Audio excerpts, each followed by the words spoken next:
All right, ladies and gentlemen, welcome to the Stay Winning podcast. We are your hosts, Stefan and Fernando Lopez Medina. So, the Stay Winning podcast is the official podcast of the Stay Living Foundation. The Stay Living Foundation supports special operation veterans through active adventure therapy with adventure sports, scuba diving, tactical shooting, and other events that are aimed in helping in the recovery process. So today we have a very special guest. We have Ray Steele, former 18 Bravo, 18 Fox, who grew up in Colombia originally, came over to Miami to the U.S., right, and then served in this great nation for 16 and a half years. He served on 7214 and 7131. Ray, thanks so much for your time today and talking with us today. How you doing, brother? Not bad. Thank you for having me. Appreciate the time. Appreciate your guys' effort, and to bring me in, to discuss some of the issues going on, with veterans, post service. So I definitely appreciate it. Thank you guys. Hey, Ray. It's nice to having you, meeting with you again. For you guys that don't know, when I joined Special Forces and I arrived on my first team, Ray was my senior Bravo. He was the one teaching me the ropes, and that's why I wanted to bring it back to this podcast. He has a lot of good knowledge and a lot of good experience that I wanted him to share some of their thoughts that are currently going on with us, and how can we help each other out. Absolutely. So Ray, tell me about your background, man. Tell me. So, you mentioned that on your bio, you mentioned that you were an immigrant and went back to came to the United States and decided to join special operations. Walk me through that, man. Oh yeah. So came to the United States when I was, 3 years old. It was just my brother, my dad, and my mom. We came here. We grew up in, several areas. At the time they weren't like good areas in Miami, Little Havana, Hialeah, those type of areas. And my parents were just trying to make it. Brand new, immigrant from Colombia, trying to assimilate, but at the same time maintain a sense of culture and purpose from where they left. And growing up, I'm a kind of a darker skinned Colombian, so we had a little bit of a tug or of a battle of not really fitting in, with the African Americans, and then not really fitting in with the Latin Americans because we were a darker skin tone. But one thing about my mom, she may have been a green beret in one lifetime because she was able to still take those different cultures and make them operate and work for her to the point where she got our family kind of like on our feet. When I was like the typical adolescence, man, struggled in school, still good in sports, but didn't have the grades to kind of do certain stuff. So when I was in high school and the Army kind of came knocking, height of the war, they came knocking, and they were offering young kids, 30 to 40K to go drive some, fuel truck down the road in Iraq or something like that, or in Afghanistan. I was like, you know what, 40K sounds good, man. 40K sounds good, and ended up enlisting in the in the Army, and kind of never looked back. You know what I mean? And even though my parents, they were against it, my dad was a actual conscript in Colombia, so he did all that, fighting against the FARC at the time for a little bit. So he didn't want me to go, but he kind of understood. And my mom was like, no, don't go. But at the same time, you can't tell a 18-year-old, that they can't do something. So that's how I enlisted. Truck driver you mentioned. Say what? Yes. So I started as a 92 Fox, I think is what it was. It was a fueler. Not a very fulfilling career, but luckily my first duty station, I say luckily in a candid sense, was at Fort Irwin. So basically what I did, I was just Op 4 for the Army. Any unit that came through, we were kind of like the Op 4, put these units in different training scenarios out there in the box. So, I went and I learned Arabic. Sometimes I was even able to grow out my beard and play an insurgent out in the middle of the desert. So it was actually a pretty cool job, as far as like being a part of the NTC. And that's when I saw different units come through, and I came, or became experienced with like the different type of units from infantry, mechanized infantry. The Rangers came through, and then of course, I saw some 7th Group guys come through, and then that's kind of, I was like, whatever those guys are, I want to do that. I want to be that. Like those guys with the lasers and the cool gadgets and kicking our ass in the box. I want to do that. So And let me ask you a question. When you were working in NTC and when your first unit as a fueler, did you ever deploy with them? Did you ever went to Afghanistan, Iraq with them? no. So NTC was a non-deployable unit. It was specifically, our job was to conduct training. They call like the rotations or whatever. Hey, you're deploying to the box, but everyone calls a field training exercise. That, but we never deployed. NTC or the 211 ACR was specifically kind of just training per se. That's all we did. Did that had an influence on, let's say, the decision of you going special operations, like you joining the military, not being able to deploy? That's I asked that because when I joined the military, I was afraid I was never gonna be able to deploy. Right when growing up, I was when the Twin Towers happened. I was in third grade, and I was always my biggest fear. It was that I was never going to be part of going through a deployment or something. So when I joined, I immediately said, "Man, I need to deploy before this is over." Did that had an influence on your decision going to special operations? Absolutely, absolutely. And that's a great question. So yes. So I was at NTC for 3 years, and just basically, you kind of get those talk. Oh man, the deployment's going to come. It's going to come. It's going to come. Well, we're doing all these training for these units that we're getting ready to deploy. We're like on like their 6 month cycle or their year out from deployment, and we're training them. And you got a bunch of guys, and girls, to include senior leaders, right, who are training these units to deploy, but we've never deployed, and we don't, it's not on our schedule to deploy. So that kind of left like a real kind of crappy taste in my mouth. I'm like, how am I here saying I'm training these people? I'm op 4 for something I've never done. This is absolutely garbage. I need to, go and do something else. And I had a platoon leader by the name of Captain Rice, phenomenal guy, great, or Lieutenant Rice at the time, phenomenal guy, great guy. He actually, him and I used to compete, rucking, running. And he told me, man, like, hey, when you make the rank, I think you should go and do this. I think you're not suited for this regular Army stuff. You're not suited, to be in this type of setting. You need to go do something greater. Interesting enough, Captain Rice went before me, and he got selected and came back. And before he went off to brag to the SFQC, he told me the same thing. He's like, I expect to see you there. I hope I see you there, man. Like this isn't for you. This is you shouldn't make this your Army career. So those two things I would say was what influenced me to go, and also getting building your identity, right? Building yep. like you knew from like because this was when you were in this unit, you were probably 2007, 2006, right? Correct? Yep. So you were kind of building your identity. It's like, hey, this is not me. I was definitely meant for some more. Absolutely. And I was kind of one of those guys that where I didn't excel academically in school, I excelled physically. I did all the competed at the state level and like cross country, track, and all that stuff.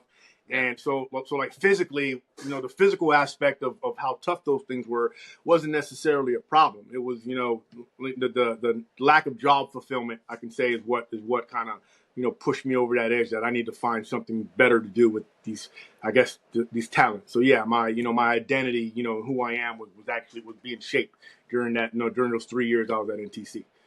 So you fast forward, you decided to go selection, obviously, and make it.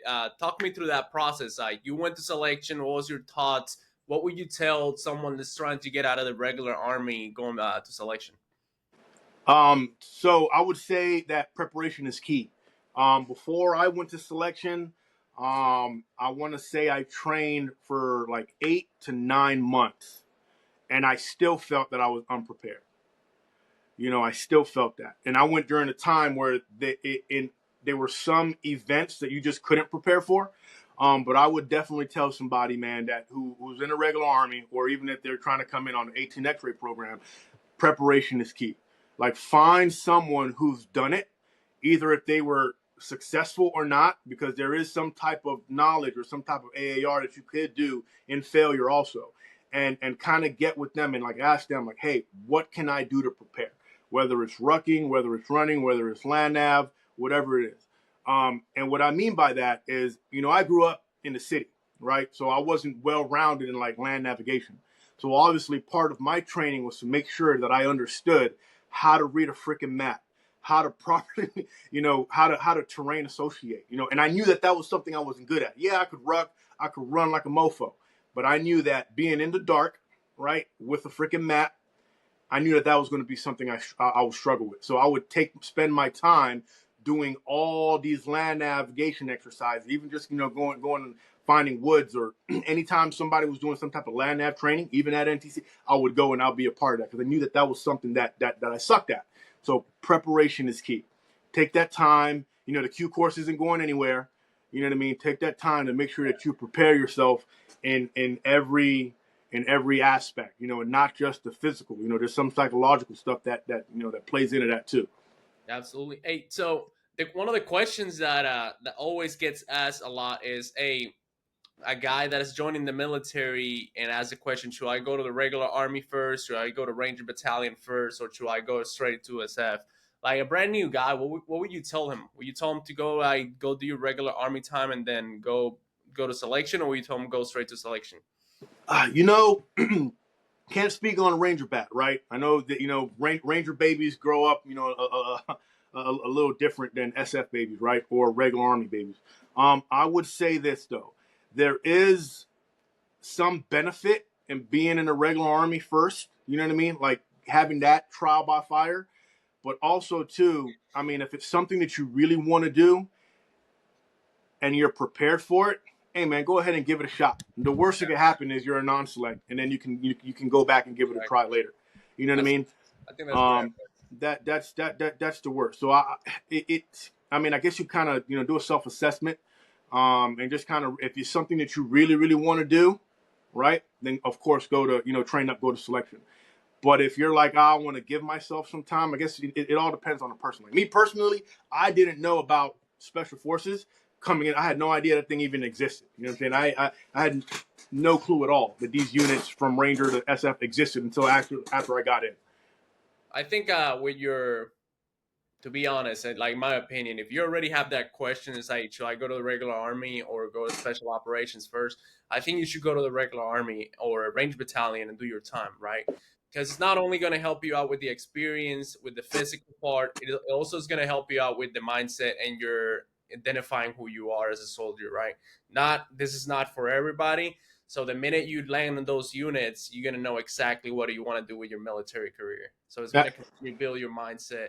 Because if you already have that question in your mind, you might not be prepared just to go straight to selection, right? Absolutely. And then also too, like there's some misconception that 18 X-rays or civilians that come straight in, to be special forces, that they're less soldiers than being in the regular army, right? Or they're worse SF soldiers than being those who come from the regular army. And I haven't necessarily experienced that. I've met some phenomenal X-rays, and I've met some really freaking shitty, regular army guys who came over to SF. But I think you're right though. I think there is something there with guys. If you do have that question and you're unsure, then obviously go with the lesser. Figure out if you want to make the army a career, and then find something that not only gives you a little bit of longevity, but maybe they give you those the promotions, or they give you kind of those duties, or those schools that you want to make the army kind of a better career. So I think you definitely got something there. Yeah, and the reason I don't say it just selection, right? It's a lot of that goes after selection. For example, like the qualification course is about 2 years, a year and 8 months, or some change like that. But then when you get to your unit, like you have to be mentally prepared. Like you have to, when you get to your unit, it's not like a regular army unit where you're going to be constantly moving. You're going to be constantly moving, constantly deploying, constantly training. They're expecting a level of professionalism that you have. Like, for example, like special operations, you're planning your own training.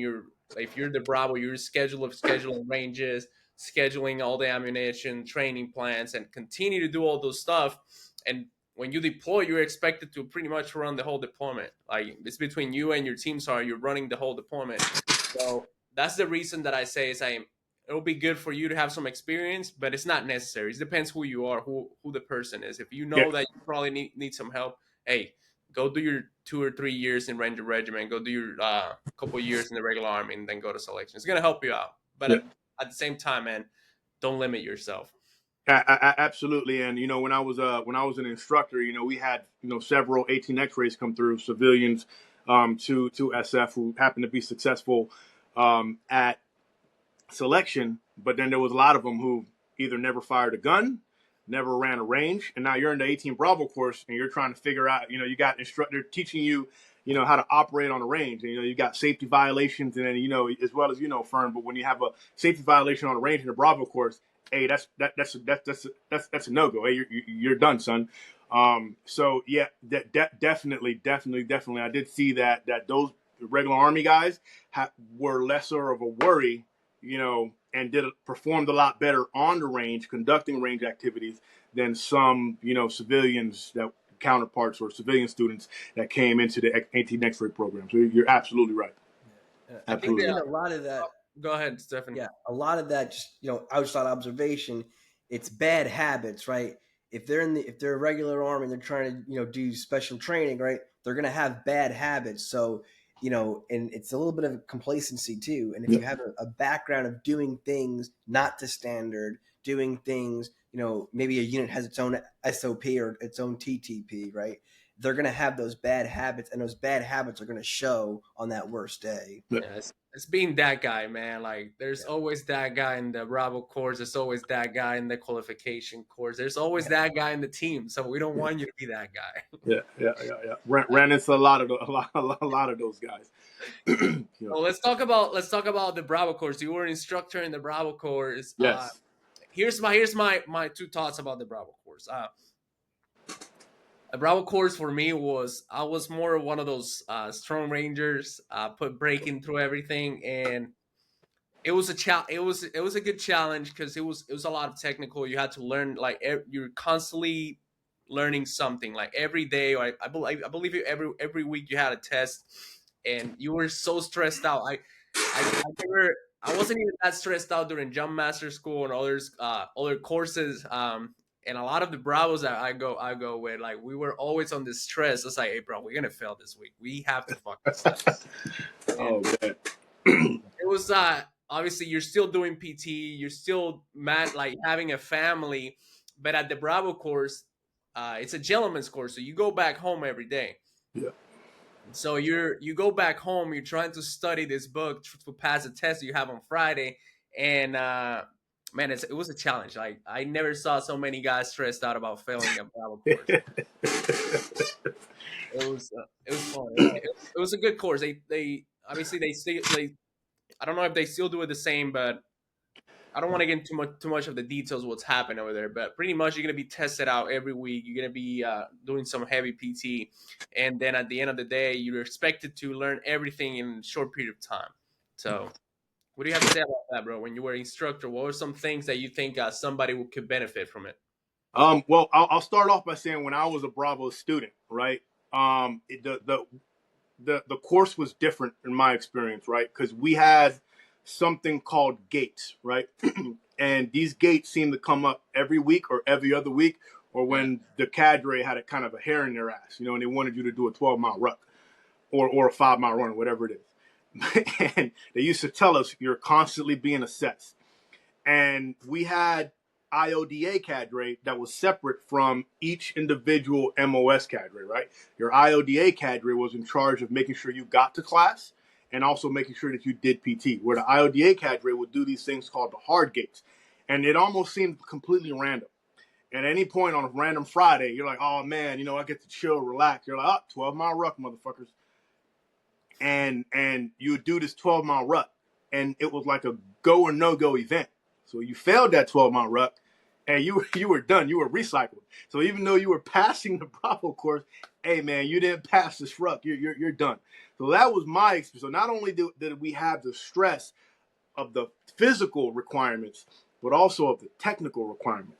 And I will never forget, man, some of the most simplest weapons, man, that you practice over and over and over and over and over and over again. like on test day, and I'm a shitty test taker. I know that. On test day, like you're so overstressed. You just got done doing PT. You're freaking sweating, and you're like, man, I've gone over this damn 1911 100 times. I know how to clear it. I know what the instructors are going to expect. On test day, brain fart, boom.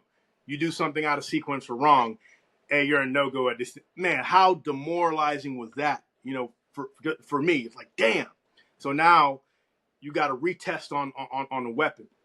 So my Bravo course experience going through it was probably one of the mentally exhausting things that I've ever gone through, because you never knew what day was going, what weapon or what anything was going to be your freaking bad day. You know what I mean? And a bad day can come on a Wednesday. You know what I mean? And like you said, you're married, you got kids, and you go to course, like, oh, honey, I'm going to work and going to go learn, and now you got to come back and tell your wife you failed. It was terrible. And then the instructors there, they're very professional gentlemen, of course. Like, hey, you got a no go at this station, man. We'll retrain at XYZ time. And that was all you were told. You'll retrain on this, and you'll retest. That was it. Hey, can you give me some pointers? Man, we've given you all we can. Now all you got to do is perform on the test. Well, I'll be. And now that would just be for like light weapons. Haven't even moved over to heavy weapons yet, where you're being tested on mortar procedures and declinating a mortar. Like it's absolutely completely probably one of the most mentally exhausting things I've ever gone through. Now, I was fortunate to go back as an instructor, right? And now, and a lot of those instructors that trained me, that trained Fern, that trained other Bravos, were still there. You know what I mean? We're still there. And they're the most down-to-earth group of men I've ever met, from Doc Maloney to Ed Nelson to Ed Parker. Like, these guys, man, they're phenomenal guys. And I had the chance now as a senior E7 18 Bravo to go to these guys like, okay, hey, I want to learn this job to a T now. I done learned it, the basic level. I done went to combat and took what you guys taught me. Now I want to learn, like it to a T. I want you guys to teach me again. So it was an amazing experience from that standpoint. So now I have all the books, all the data, all the years of experience at my disposal. You know what I mean? As an instructor. So I was able now to take that, like, okay, well, I'm not going to gatekeep this. Let me pass these different type of techniques, tips, procedures, whatever it is, down to improve these students that like me may show up to a team and have to deploy. After my Q course, my Q course time, I literally showed up September 2011. By January 2012, I was on a plane going to Afghanistan for 10 months. So I wanted to make sure as an instructor that I was, giving a good product to a team sergeant or to a team, and also giving these guys the best tools possible to be successful on a deployment. But I was also... Let me stop you real quick in there. So you say, obviously, Doc Maloney and all the senior cadre over there. Before, when you were a student, you were just, it's like, to be honest, you're trying to survive. You're trying to pass a fucking course. Trying to survive. And it's not just the Bravo course, the Echo, the Charlie, whatever you're doing, unless you're doing the Delta, that you're completely screwed over and you have to like really work your ass off. Like everybody's in the same boat. You still link up with the other MOSs from time to time, like on the weekends or on the physical events. And everybody's telling you the same stuff. Hey, I'm trying to survive. Like there's so much they're throwing at us. I don't know if I'm gonna make it. And on top of that is the same gates. You could be doing really well on the Bravo course, but you still have to pass the gates. And that was interesting because in my experience, we had a couple guys that were completely crushing the Bravo course, and they hit us with a 12-mile during a week. Hey, we're doing a 12-mile this Saturday. And it's like, oh, but it's Saturday. I was like, no, it's Saturday. You have to be here for the 12-mile. So I remember it's like 3 a.m. We lined up. It's in the summer too, so it's extremely hot. Extremely hot. I remember finishing the 12-mile, and there's still people trying to finish, and we're getting really close to time. And obviously, I remember watching this guy. He was about to be late, but he's sprinting as hard as he can to try to pass that 12-mile. And when he passed the 12-mile, he like faints, and it was a heat casualty at the fucking finish line. So he was doing so well in the Bravo course, but then he heat cat it, and obviously they put him on the ambulance. I thought he was dead, but at the same point, it's like next week I saw him. I saw him on Monday. I saw him in class. Like, bro, you made it. It's like I don't even want to talk about it. I'm still alive. I'm still trying to fight through this. But I bring it back forward when you mentioned it's like you went back to the Bravo course and you had all the senior instructors at your disposal, so you kind of use those guys as your mentors throughout that phase of the instructor time. And that's exactly what I wanted to talk to you about when I got to seventh group. Right, I went to my 7131, and the first guy that took me under his wing, it was you. It was like you kind of one of the biggest mentors I had in the military. And not only that, outside the military, I still hit you up for a question. I still hit you up and say, hey, man, what should I do? And that's the importance of having a mentor. So before I was in different units where I was just thrown out there in the docks. But one thing that I like about 7131 when I started working with you is like, hey, man, you took me down step by step. This is how we do it. And like, it was one of the most professional relationships that we had. So let's talk about the importance of having a mentorship. Like, So absolutely. So, one of the soft imperatives are humans are more important than hardware, right? One of the things that I learned from being a junior Bravo, man, is you could have all the equipment, you could have all the knowledge, but if you're not a people person, you're absolutely useless, right? And the reason why I say that is because when I showed up to my first team, my mentor quit on me. We're 3 months into a deployment. Dudes are getting blown up and shot, and he's like, he taps out, and he's, hey man, I'm done. And so not only now I'm an E5 junior Bravo in Afghanistan, and probably at the time what was one of the biggest fights an ODA was going through, trying to take and hold and capture and conduct VSO to basically clear the Taliban out of this area. And my mentor leaves. He quits. You know what I mean? Tells me, hey man, I'm done. And so I was left to figure it out by myself. My team sergeant didn't give a shit. You know what I mean? He was like, hey man, you're the Bravo. You learned all this in the Bravo course. You figure it out.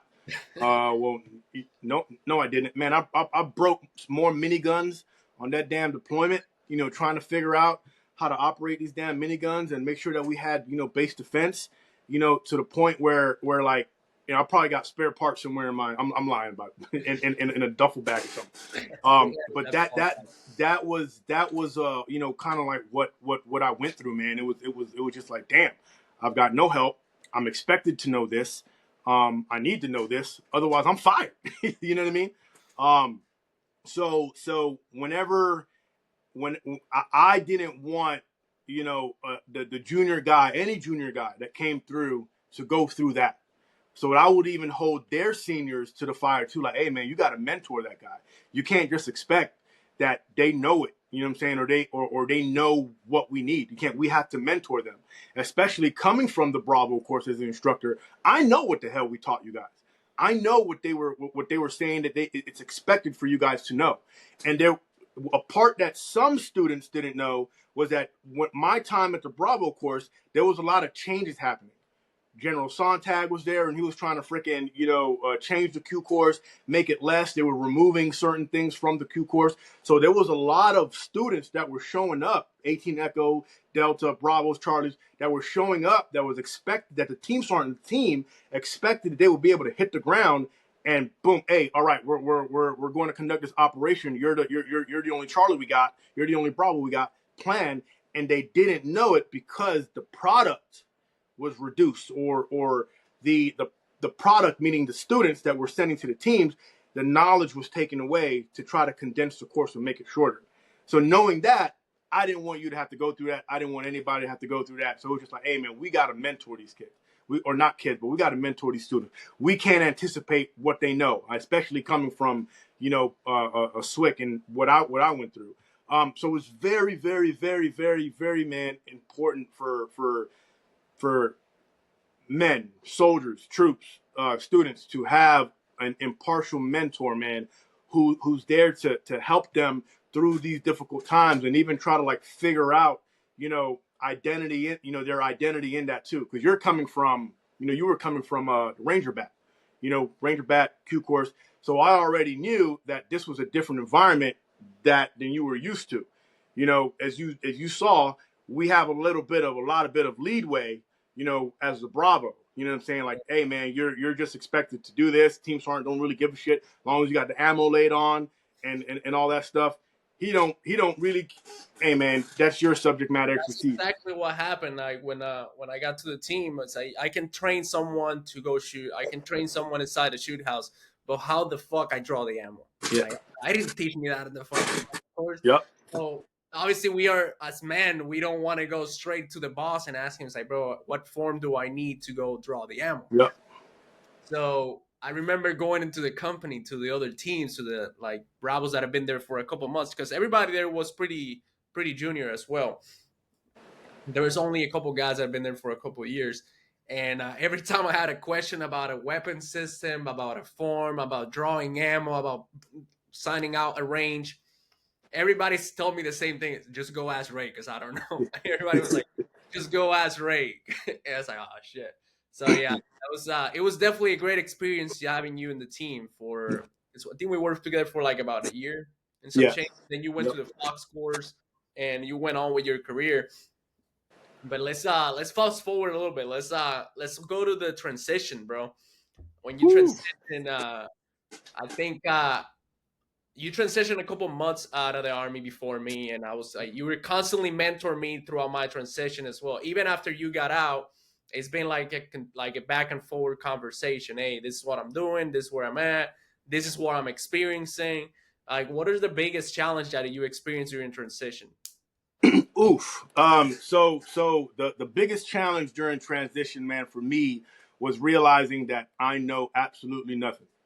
Like when you go to when you PCS, right? We've all done several in our military career. Like, that's all right. Hey man, I'm gonna either plan for transportation or pack my own shit, do a diddy move, and I'm gonna go from point A to point B.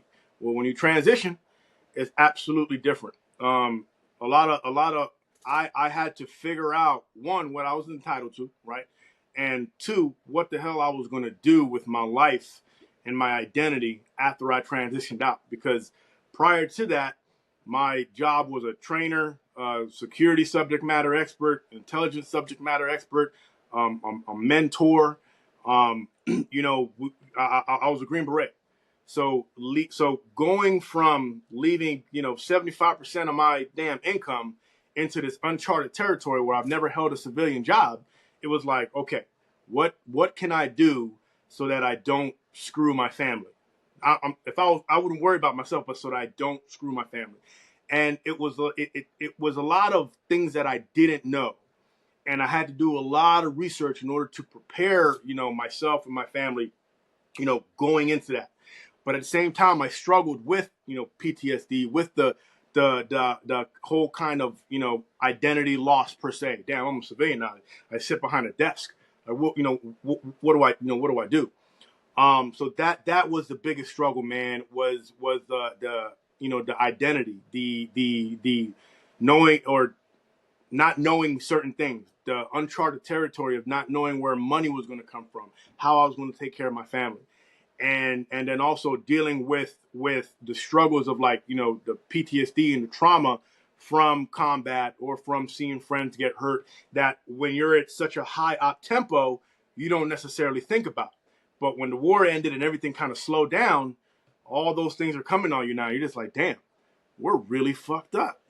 That's exactly what it is, man. And You know what I mean? Like, holy shit. And everything just hit me all at once. and I think with the transition, you're trying to find a next job because you're trying to support your family. You're dealing with your injuries, but at the same time, it's like you're looking for that identity. It's like, okay, I'm looking for a job. What job am I looking for? Like, what do I want to do? Like that, I think that was one of the biggest challenges. Like finding a good job that fits your type of person. Because there's people that can go back into the computers, they can put together a project, put you a web page, and they can stay in hours from the computer. But for people like you and me, it's like, okay, what are we gonna do? Yeah. There's no Yeah. guns in the computer. There's no solving problems, technical problems. There's more like, hey, what are we gonna do? And there's a lot of people that are like us as well. It's like, obviously coming from the team room, like you know the people that we have in the team room. Most of the people are like, okay, we need to go fucking do something. Yeah. Yep. And that was, so I would say six. So my last day was November 28th, 2022. So I would say from September all the way through like February of 2023 was like my struggle bus mode. I lost motivation. You know what I'm saying? I ended up being successful at landing a job, but I sat behind a computer all day and just basically watched screens. You know what I'm saying? And it pays good. And so that part was solved. How I'm going to provide for my family. That part was solved.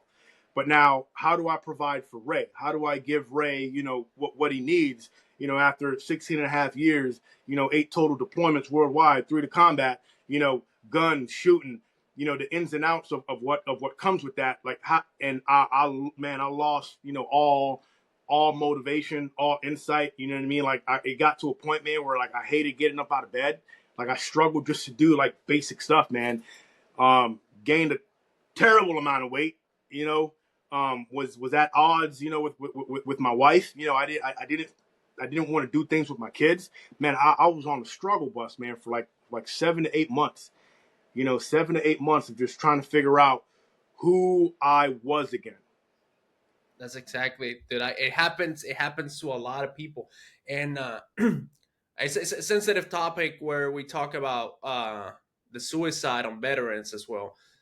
You have to think about, like, I went through the same transition, and you've been through a transition as well. And now, obviously, we come from a pretty heavy duty background, and mentally that shit was tough. Like, mentally, it was one of the toughest. I treat it as another deployment. That's how can I describe it when people mention me. Is like, what should I do for the transition? And so I told them, it's like, just prepare for your hardest deployment. Just prepare, go ahead and like bring all the bullets you have, because you're gonna need them to find a job. Physically, it's gonna be so physically demanding, because if you let go of yourself, it's gonna be 10 times worse. And you have to have faith. You have to have faith that you're gonna make it. And obviously, you've never been in a deployment by yourself. You've always been in a deployment by your team. Make sure you have a solid team next to you. It's like, I couldn't be grateful enough for when I went through the transition. I was talking with Durso. I was talking with my old commander from Jeremiah Sullivan. I was talking to you. I think I hit up you throughout the whole transition. It's like, Ray, I need fucking help. What do I need to do? And it was exactly like you. I was constantly trying to solve those problems, those little problems that, for example, like my biggest challenge was like, how am I going to provide for my 2 kids and my ex-wife, right? It's like, how the fuck am I going to keep putting food on the table? And while all this going, you're in survival mode. It's pretty much, you're like going back to the Bravo course. You're going back to like a deployment, and it's like kind of the same mentality. But what if there's one thing you can tell someone going through a transition right now, what would you tell them? Planning, prepare. if you know your ETS, or your retirement date is November 2025, you should give yourself a solid year of planning. Give yourself a solid year, man. Everything from getting in the best shape of your life, for setting up that support network. Like I said, humans are more important than hardware, right? Setting up that support network. Start applying for jobs. Start setting yourself up with a resume. And even if you're not, if you don't have the time or the ability to take on a new job yet, at least put feelers out there to see if you could land interviews. To see if your resume and your experience get someone to bite. Once you start landing those interviews, what does that build? It builds confidence. Like, okay, so I'm attractive to the civilian, to the civilian sector. Plan. Start saving as much money as you could, because knowing what I know now after I transitioned, I would have done stuff completely different, man. And, when you medically retire, you have a short timeline, right? It's not like when you go full term and you start your Red Empire, which is a time that 7th Group gives to those retiring. They get like a year. Or, the Big Army, I think, gives people 16 months. When you medically retire, you don't get that. Like, you're on a short timeline. And you don't know when your last day is kind of going to come. So obviously there's a bit of dynamic there, but if you know you're getting out, or if you know you're medically retiring, like, backwards plan from that date and give yourself about a year. plan. Go over the plan. Talk to your support structure about the plan. Get feedback. You know what I'm saying? Like, reach out to people who've been there, who've got that experience, who went through the struggles, and also the successes of transitioning, and do an AAR. Have them give you feedback on what they were successful in, what they failed in, and just plan. Hell yeah, man. That's exactly what I didn't do, and I was.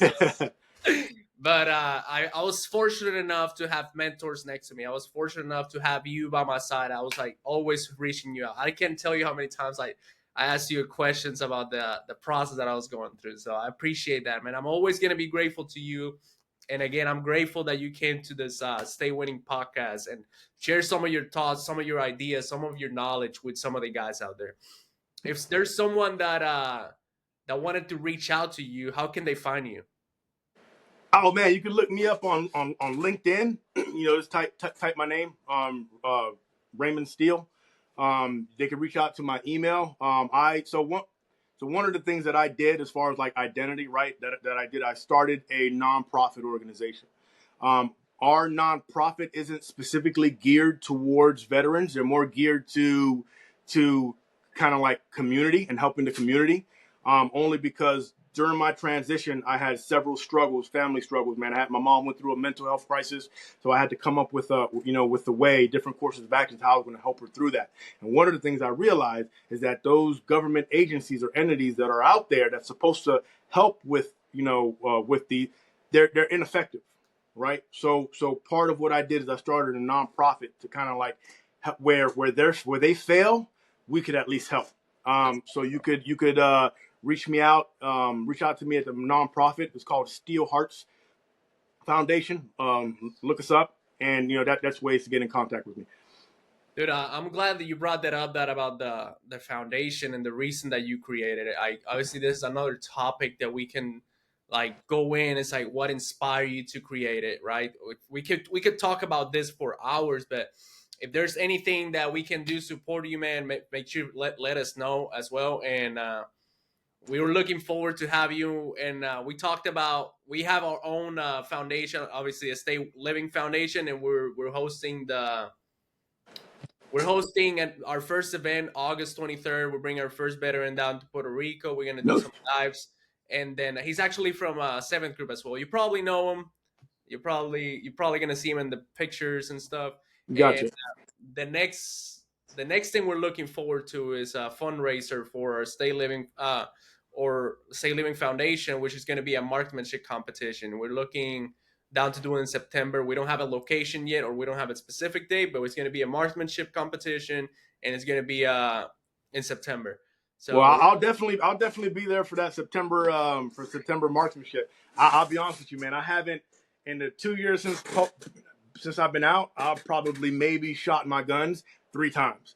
So I'm a little rusty, man. But like I said, planning. I'm a plan to get back out to the range and it's gonna be fun, man. I'll keep you in the loop. And again, bro, I appreciate you coming. I appreciate you taking the time. I appreciate you supporting me again, and I'm grateful for that, man. I appreciate it. Hey, no problem, man. Appreciate you, man. Appreciate the time you guys took to invite me out. Thank you guys so much. And stay living, right? Yeah, bro. Stay living, stay Right. winning, stay living. That's right. Hey, Stefan, bro, you got anything else? No, I just I think this is really awesome to see the interaction because it is about the human experience. And when I got to my SOTA Special Operation Task Force, right, in 2nd Battalion 5th Group, it was the senior leaders that made the difference. They're the ones that kind of took me under their wings and showed me the right thing and showed me the way, right? And that is why I love working with Green Berets, because you guys you're the warrior teachers, right? You're competent in your skills, but you also know how to build those networks, to build the relationships. Because at the end of the day, whether you're building a business or you're building a coalition, right? It's the same principles. You have to understand, what the friction points that people are going through. You have to understand, what's the common ground that we can work on, and that's what we're doing here. That's what we're trying to link up. But really, this was awesome, Ray, to have you here. Because you're important to Fernando, so you're important to me too, man. And Appreciate it's that. great to hear your story, man. And I'm again honored that you came and had this conversation with us today. So thanks for being here today. And Hi yeah, guys. we're excited about Well, we Puerto took a Rico little bit coming more up. than our typical 20 minutes. I apologize for that. Oh, Every time I get with Ray, it's just a nonstop Hey, it's all conversation. right. So, hey, no problem, man. No problem. Sorry to talk so much. uh, I'll All see you right, later. guys. All right. Have a good one, guys.